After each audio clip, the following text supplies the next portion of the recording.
데살로니가전서 5장 16, 17, 18절 말씀.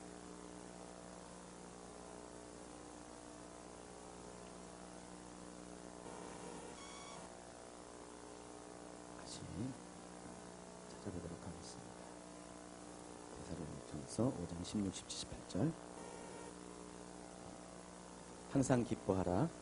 쉬지 말고 기도하라. 같이 읽겠습니다. 범사에 감사하라. 이것이 그리스도 예수 안에서 너희를 향하신 하나님의 뜻입니다. 한 번 더 읽겠습니다. 항상 기뻐하라. 쉬지 말고 기도하라. 범사에 감사하라.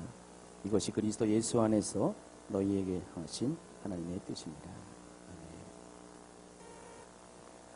자, 얼마 전에 어느 분이 카카오스토리에 올려주신 글을 읽었습니다. 아마도 여러분 중에도 이미 읽으신 분도 계실 것입니다. 어느 여자 집사님께서 폐암에 걸려 죽음을 앞둔 남편 앞에서 지나간 삶을 돌이켜보며 쓴 감동적인 글입니다. 제목은 내 것이 아닙니다 라는 글입니다. 아까 오전에는 반주를 못해가지고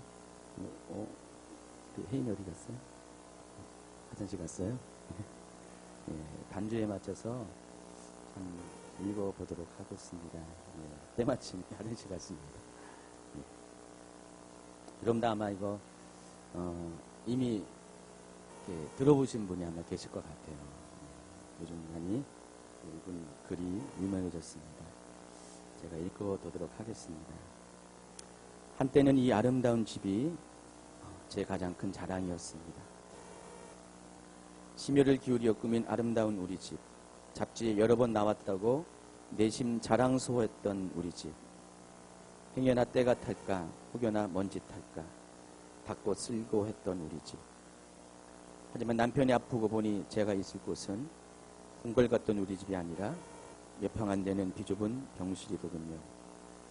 피곤한 내 한 몸 누일 곳은 푹신하고 안락한 라텍스 침대가 아니라 딱딱하고 좁은 보조 침상이더군요. 내 거라 믿었던 남편과 공동 명의로 되어 있던 자랑스럽던 내 집도 알고 보니 제 것이 아니었습니다.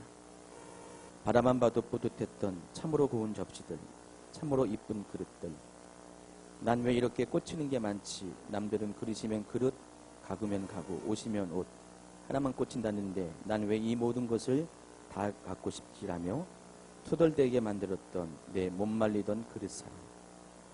그 수많은 이쁜 그릇들도 남편과 함께하는 병실에선 아무 소용이 없더이다. 제가 활용한 병실에서 쓸 수 있는 건 보잘것없는 플라스틱 접시와 종이컵뿐이더군요. 15자 붙박이장에 가득한 수많은 옷들과 제가 사랑에 맞이했던 명품백들, 이 또한 제 것이 아니었습니다. 남편과 함께하는 병실에선 편한 추리닝과 레깅스면 족하더이다. 귀하게 여기던 명품백도 필요 없더이다. 어디 그뿐인가요? 20년 넘게 나의 자랑이었던, 나를 빛나게 해준다고, 나를 완전케 해준다고 믿었던 내 남편도 제 것이 아니었습니다. 이사들은 말합니다. 마음의 준비를 하라고. 이 또한 내 것이 아니라고. 이젠 압니다. 내 분신, 내 생명, 내 사랑하는 아이들조차 제 것이 아니라는 것을. 이 아이들 또한 그분이 제게 잠시 맡기셨던 선물임을 제가 잊고 있었네요. 이와 같은 이유로 근심, 염려 또한 제 것이 아닙니다. 적혈구 수치가 모자라 수혈을 해도 의사가 제 아무리 무서운 말을 해도 그것은 내 것이 아닙니다. 내 아버지의 것입니다. 너희 염려를 다 주께 맡기라. 이는 그가 너희를 돌보십니다. 베드로전서 5장 7절 말씀. 근심, 염려는 다 주께 맡기고 내 남편 또한 주께 맡기고 저는 이 밤 또 기다립니다. 죽은 나사로를 살렸던 예수님이 베데스다 연못에 38년 된 병자를 찾아가셨던 예수님이 친히 내 남편을 찾아오셔서 살려주시길 기다립니다. 내가 가서 고쳐주리라 말씀해 주시기를 기다립니다. 그분의 핏값으로 살리셨던 내 남편을 또다시 살려주시길 애타게 기도합니다. 내 것이 아닌 걸 내 것인 양 소유하며 자랑하며 욕심내었던 제 무지를, 제 교만을, 제 각오를 회개하며 눈물로 기도합니다. 의사의 권유로 내일 호스피스로 옮기는 우리 남편이 무덤에서 걸어나온 나사로처럼 그곳을 건강하게 걸어나온 최초의 증인이 되도록 기도합니다. 하나님이 함께 하시면 불가능한 일이 없을 줄 믿습니다. 인생은 B와 D 사이에 C라고 하더군요. 여기서 B는 벌스, D는 데스, 그리고 C는 초이스입니다.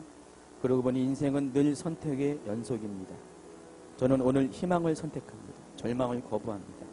내 남편이 살아서 하나님을 자랑하고 증거할 수 있도록 그분께 매달립니다. 그니 아니하실지라도 평생 그분을 사랑하고 섬기겠지만 오늘은 꼭 그리 해주시길 무릎 꿇고 기도합니다. 내 기도가 또 여러분의 기도가 오늘 밤 하늘 보좌를 흔들기를 간절히 소망합니다. 자, 이걸 읽으면서 마음이 좀 짠함을 느낍니다. 아마 여러분도 같은 마음이실 것입니다. 여러분 인생은 다 그런 것인지 하면서도 이왕이면 하나님께서 이분의 남편을 살려줬으면 얼마나 좋았을까라는 아쉬운 생각도 해봅니다. 그런데 사람이 살고 죽는 것 모두가 하나님의 섭리이고 은혜입니다. 그렇기 때문에 이것 또한 주님의 뜻에 맡겨야 할 것입니다. 오늘 소개한 집사님의 고백처럼 사람들은 내 인생 가운데 주어진 모든 것이 내 것이 아닙니다라는 고백을 인생의 쓴맛을 본 후에 하게 되는 경우가 많이 있습니다.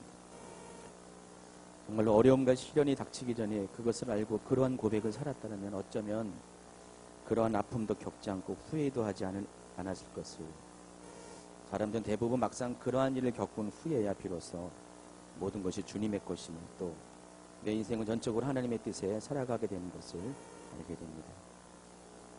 제가 이 집사님이 글을 읽으면서 좀 궁금했어요. 이 집사님이 어떤 분인가. 그래서 인터넷에서 이분의 블로그를 찾아 들어가 봤습니다. 찾아 들어가 봤더니 이 글을 쓴 것이 10월 1일 날짜로 썼더라고요. 얼마 안 됐습니다. 그리고 10월 28일 그 날짜에 남편에 관한 마지막 글이 올라와 있었어요. 보니까 이미 남편은 돌아가셨습니다. 얼마 안 돼서 돌아가셨습니다. 그래서 10월 31일자 남편과 관련된 글이 한 편 더 올라와 있기 때문에 그것도 이것도 찾아봤습니다. 제목은 그때 그랬으면입니다. 한번 또 짧은 글입니다. 읽어드리겠습니다. 20몇 년 전 내가 신촌의 그 하숙집에 들어가지 않았다면, 그곳에서 당신을 만나지 않았다면 당신은 지금 웃으며 살고 있지 않았을까. 10년 전 당신 집에도 잘못 들어오고 매일 야근에 밤샘에 회사 일로 힘들어할 때 내가 당신을 좀 더 포근히 보듬어 주었으면 당신은 덜 힘들었을까. 그때 그랬으면 당신 날 덜 사랑했으면, 나에게만 사랑을 쏟아붓지 않았다면 하나님이 당신을 이처럼 급하게 데려가지 않으셨을까. 그때 그랬으면. 중략합니다. 나는 날마다 소설을 써 여보. 하지만 하나님이 결코 실수로 자기를 데려간 것 아니라는 건 난 알아. 하나님은 실수가 없으신 분이니까. 이제 나는 더 이상 소설을 쓰지 않을래. 그때 그랬으면. 그때 그랬으면. 아니야. 그때 그랬어도 하나님은 자기를 데려가셨을 거예요. 그게 우리 모두에게 가장 좋은 길이었을 테니까.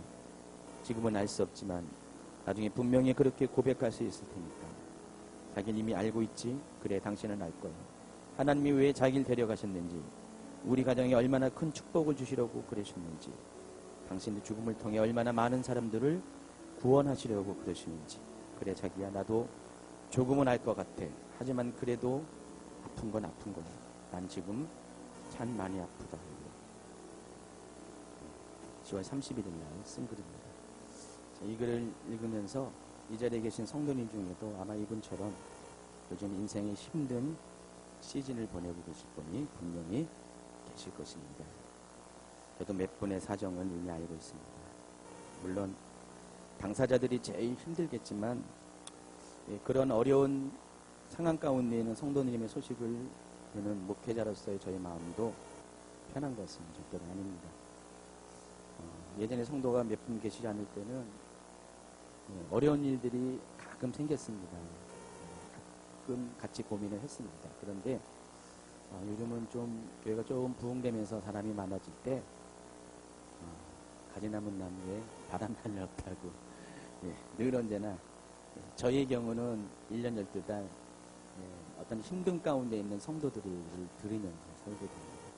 여러분은 자기 일 한번 폭풍처럼 지나가면 다 끝나잖아요. 근데 저는 계속해서 끊임없이 그런 분들의 이야기를 듣게 됩니다.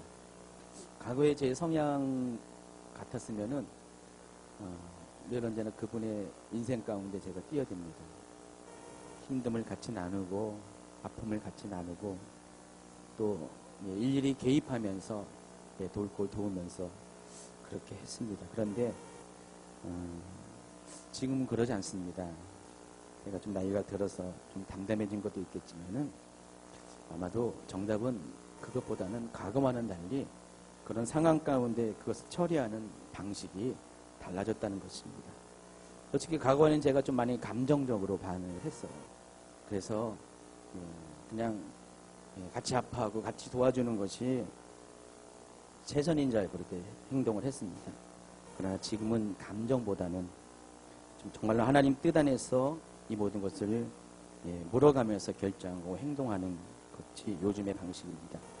그래서 정말 제 자신부터 미리미리 그러한 후회가 생기지 않도록 주님의 뜻을 구하고 예민하게 쫓아갑니다. 제 경험에 의하면은 우리가 주님의 뜻을 쫓아가기만 하면은 인생은 정말 어렵지는 않더라고요.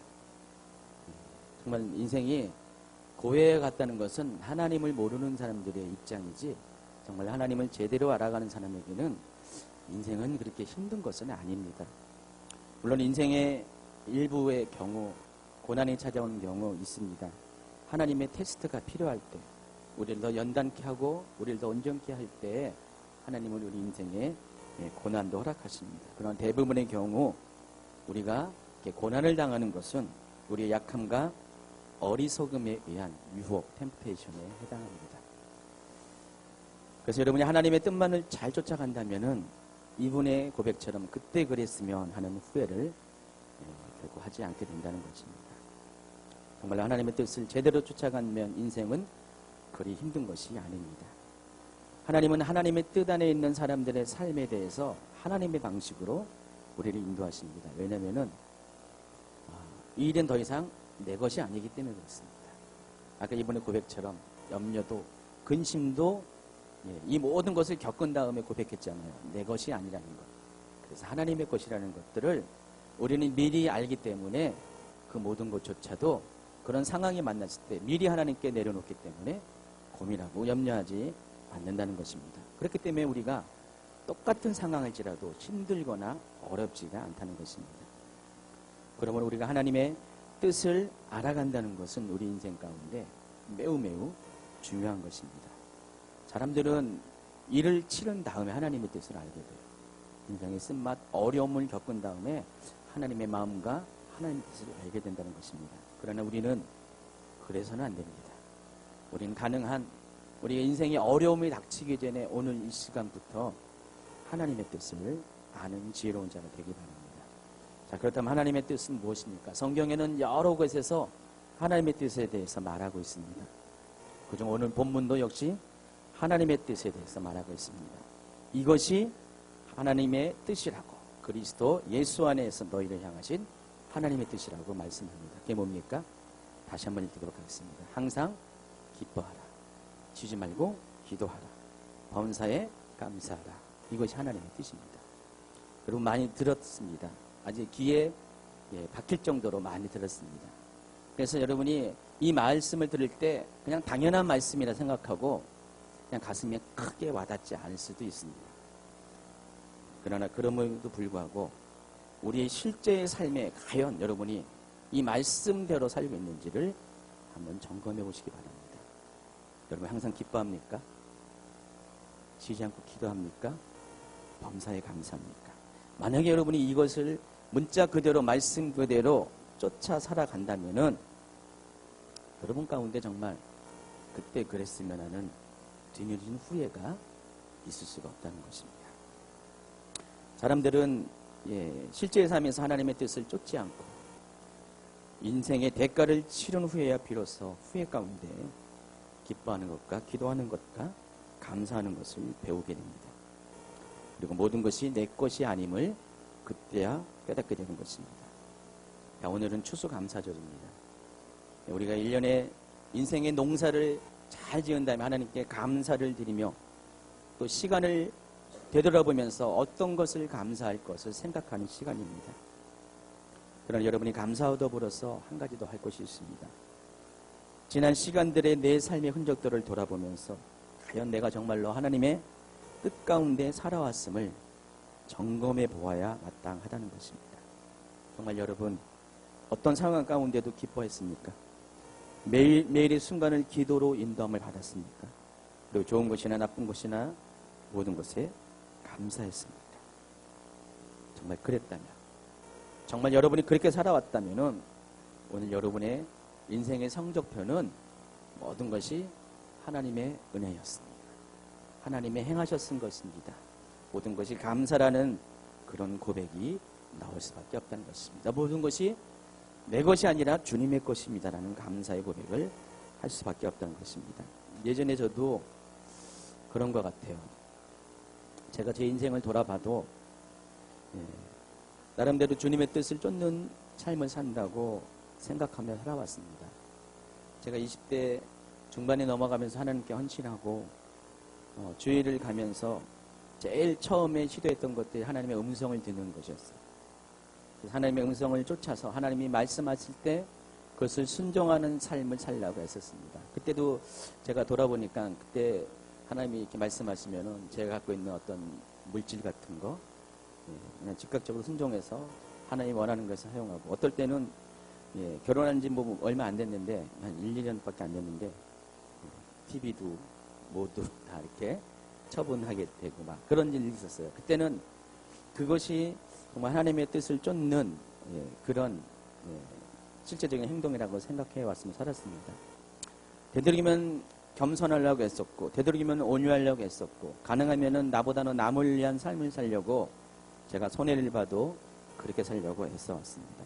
그리고 믿음의 결단도 했었고 또 결단대로 행동을 하려 한 것도 사실이었습니다. 그런데 제 인생이 순탄하지 않았습니다. 솔직히 오랜 시간 동안 인생에 쉼과 안식이 없었습니다. 늘 풍랑과 같은 삶을 살았고 늘 언제나 제 주변에 힘듦을 주는 사람들로 많았어요. 내가 하나님을 잘 섬기려고 애를 쓰고 있는데 왜 내 인생이 이럴까? 그리고 나서 어떤 일을 겪을 때마다 뒤늦게 번번이 고백하는 것이 그때 그랬으면, 그런 후회의 고백이었습니다. 그러나 어느 날 제 삶이 달라졌습니다. 그리고 저를 둘러싼 환경과 상황도 달라짐을 보게 됩니다. 제 나이 밝혀도 되죠? 내년이면 제가 50입니다.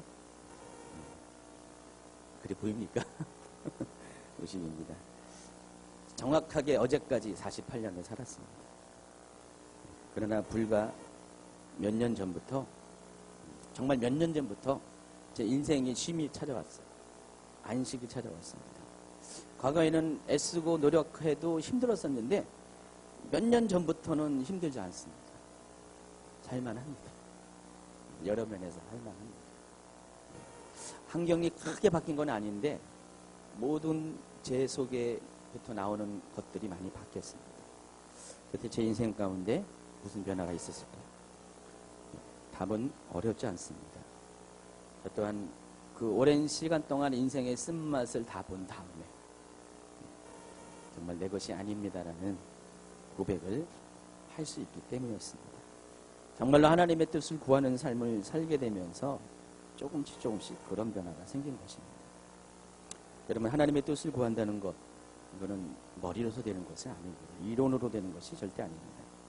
하나님의 뜻을 구한다는 것은 내가 그것을 깨닫고 결단하고 그리고 나서 조금씩 내 행동으로 실천할 때 그것이 이루어진다는 것입니다. 오늘 주님이 사도 바울을 통해서 분명히 말씀했습니다.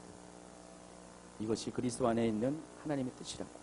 항상 기뻐할 것을, 지지 말고 기도할 것을, 그리고 범사에 감사할 것을 말씀하셨습니다. 저는 예전에 정말 의지적으로 기뻐해 보려고 했었고, 또 그렇게 많이 기도하지 못했지만 기도하려고 했었고, 또 감사하려고 했었는데, 그런데 정말 내가 정말 말씀 그대로 말씀을 순종해서 하지는 않았던 것 같아요. 내 위치에서, 내 상황에서.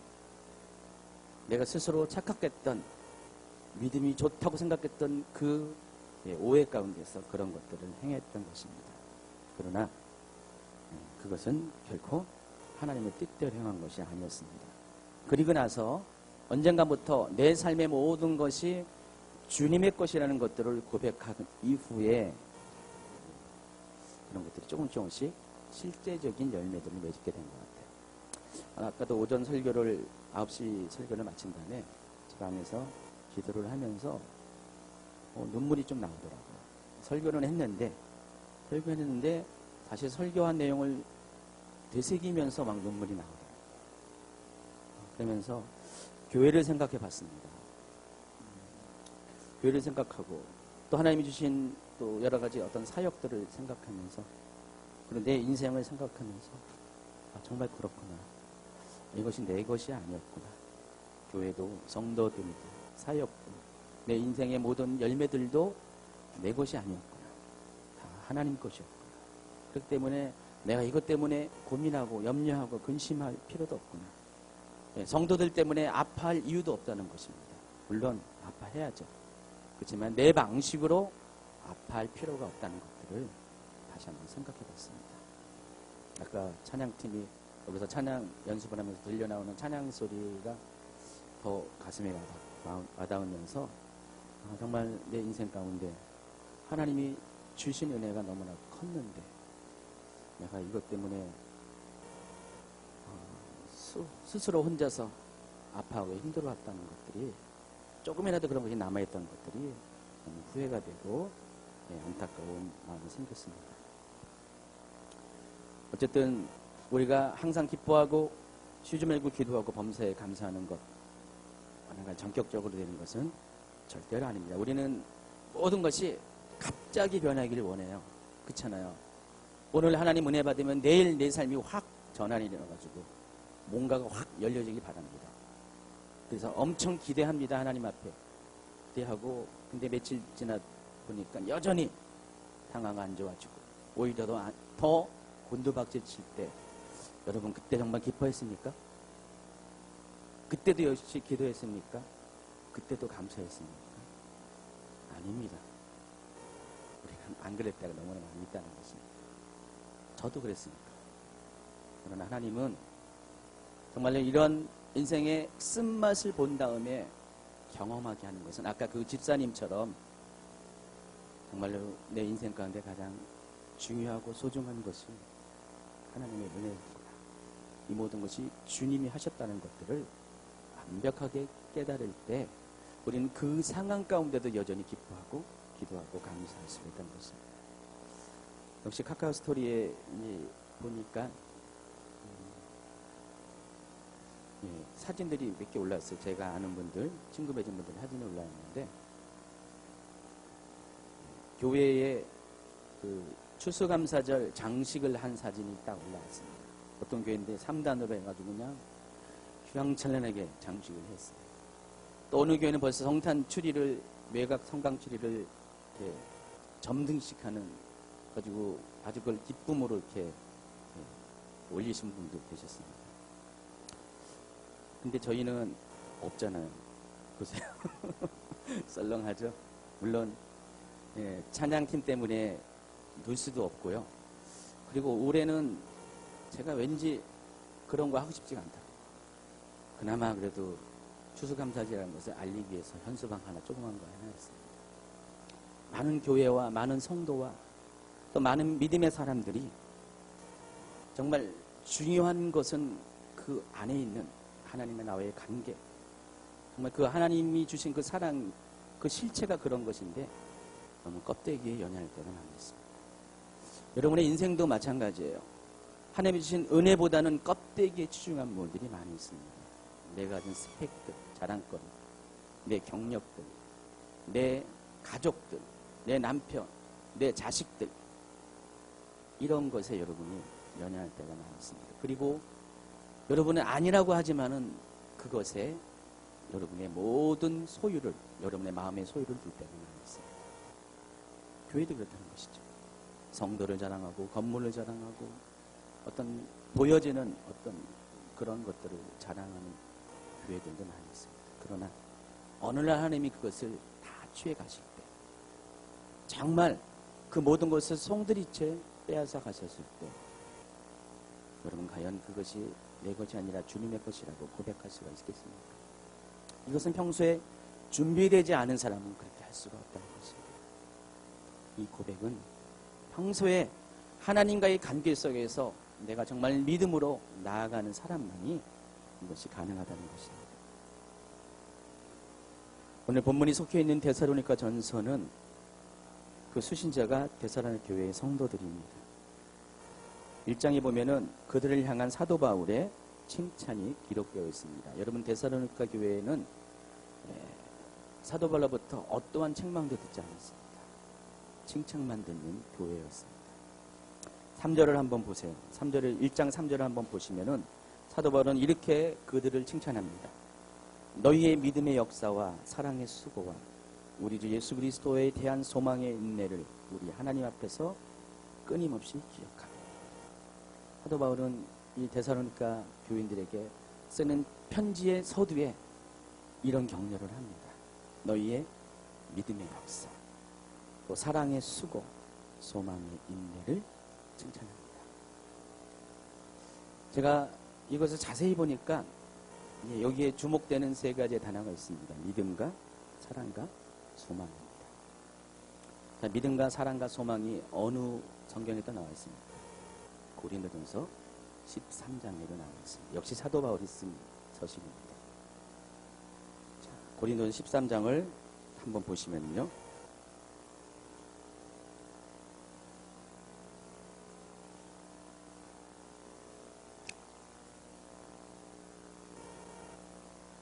(8절부터) 한번 읽도록 하겠습니다. 사랑은 언제까지나 떨어지지 아니하되 예언도 패하고 방언도 그치고 지식도 패하리라. 우리는 부분적으로 알고 부분적으로 예언하니 온전한 것이 올 때에는 부분적으로 하던 것이 패하리라. 내가 어렸을 때는 말하는 것이 어린아이와 같고 깨닫는 것이 어린아이와 같고 생각하는 것이 어린아이와 같다가 장성한 사람이 되어서는 어린아이의 일을 버렸노라. 우리가 지금은 거울로 보는 것 같이 희미하나 그때에는 얼굴과 얼굴을 대하여 볼 것이요 지금은 내가 부분적으로 하나 그때에는 주께서 나를 아신 것 같이 내가 온전히 알리라.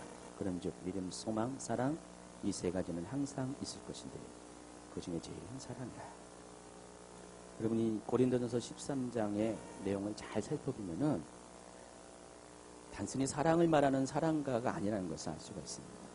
사도 바울은 이 고린도전서 13장을 통해서 우리에게 말씀하는 핵심이 있습니다. 바로 이 고린도전서 13장도 데살로니가 전후서와 마찬가지로 마지막 때에 대한 이야기, 환란의 때에 대한 이야기를 다루고 있습니다. 여러분, 데살로니가 전서의 주제는요, 주의 재림에 관한 것이었습니다. 주의 재림 시, 주님이 재림할 때 어떤 일이 일어날 것인가, 마지막 때에는 어떤 일이 일어날 것인가에 대해서 쓴 글입니다. 그래서 데살로니가 전후서에는요, 이 마지막 때에 대한 묘사들이 굉장히 많이 나와 있습니다. 거기에는 마지막 때의 징조도 나와 있고 또 어떤 일들이 일어날 것을 얘기하는데 바로 그 주제를 가지고 데살로니가 전후서를 썼습니다. 그때 사도 바울이 그 환란의 때를 겪고 있는 데살로니가 교인들에게 무엇을 칭찬했습니까? 그들의 믿음과 사랑과 소망을 칭찬했다는 것입니다. 자, 오늘 그리고 고린도전서 13장에서 사도 바울은 무엇을 강조했습니까? 모든 것이 지금은 다 부분적이라는 것입니다. 여러분, 예언을 추구하고 방언도 추구하고 은사도 추구하고 능력도 추구합니다. 그러나 그것은 주님의 오시기 전까지 필요한 것입니다. 지금은 다 부분적이라는 것입니다. 그러나 주님이 오시는 그때, 마지막 때가 되면은 이 모든 것은 의미가 없다는 것입니다. 왜냐하면 그날에는 지금은 거울로 보는 것이 보이지만 그날은 얼굴을 대하여 보기 때문에 더 이상 방언도 예언도 은사도 필요 없다는 것입니다. 그러면서 그 모든 것들이 다 지나갈 것을 얘기하는 것입니다. 다 끊어지고 없어질 것, 패할 것을 얘기하는데 그러나 그 와중에 남은 것이 있다는 것입니다. 세 가지: 믿음, 소망, 사랑이라는 것입니다. 지금 사도 바울은 데살로니가전서에서 그 교회 교인들이 갖고 있는 세 가지를 칭찬하고 있습니다. 믿음과 소망과 사랑을 칭찬하겠습니다. 그런데 오늘 이 본문과 연관해서 이것이 또 의미가 있다는 것입니다. 만약에 여러분 속에 정말로 소망이 남아있다면 여러분은 항상 기뻐할 수 있다는 것입니다. 또 여러분 속에 믿음이 있다면 여러분 그 믿음을 가지고 기도할 수 있다는 것입니다. 그리고 여러분 속에 사랑이 있다면, 하나님에 대한 사랑이 있다면 범사에 감사할 수 있다는 것입니다.